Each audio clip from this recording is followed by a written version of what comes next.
आपकी कोई कामना है, आपका कोई भाव है, आपके हृदय की कोई बात है जो बहुत दिनों से लगे हुए हो, और बाबा हो सकता है कि किसी कारणवश पूर्ण ना हो रहा हो। कई लोग कह भी देते हैं गुरुदेव, कोई कोई कहते हैं, अब जैसे आज कोई कह रही थी बच्ची की मैंने शिव महापुराण में पशुपति व्रत सुना और उसको करा, उसका लाभ मुझे मिला। मेरे पति ने भी करा, उसका भी लाभ मुझे मिला।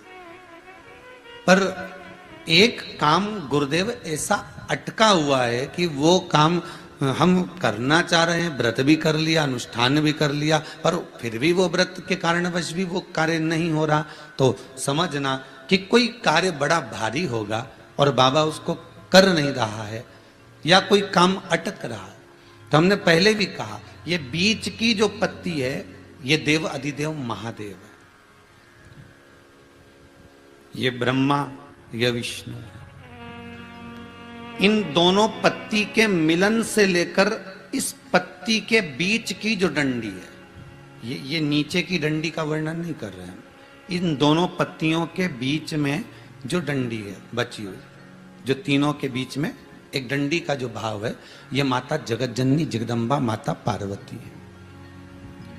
इस डंडी के नीचे का जितना भाग है ये 33 कोटि देवताओं को दर्शाता है। बेलपत्री के नीचे पिछले वर्ष की श्रावण की कथा यदि आप निकालेंगे और उसको पेज पर जाकर आप सुनेंगे तो आपको प्राप्त होगा कि उसमें भी कहा था कि जब आप पशुपति व्रत कर रहे हो या कोई नियम धारण कर रहे हो या कोई आपने नियम उठा रखा है और वो कार्य आपका हो ही नहीं रहा, आपने 2 बार पशुपति व्रत कर लिए, आपने ये कर लिया, आपने प्रदोष कर लिया, आपने सोमवार कर लिया, आपने सारे अनुष्ठान कर लिए, बहुत सारे उपाय भी करे तो भी नहीं हो रहा है, तो इस बीच वाली पत्ती पर शहद लगाकर बाबा का जो शिवलिंग है उस शिवलिंग को इसको छुआ दीजिए या उससे चिपका दीजिए और उस पर अपनी हथेली रखकर कामना कर कर वापिस घर को आ जाइए।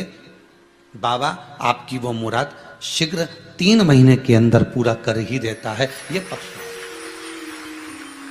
मतलब हम शिव के करीब। देखिए शंकर भगवान की तप साधना में कामदेव पर दृष्टि कब पड़ी? जब कामदेव ने तीक्ष्ण बाण छोड़ा और वो बाण जो छोड़ा गया वो कहां लगा? भगवान के हृदय चित्त की ओर।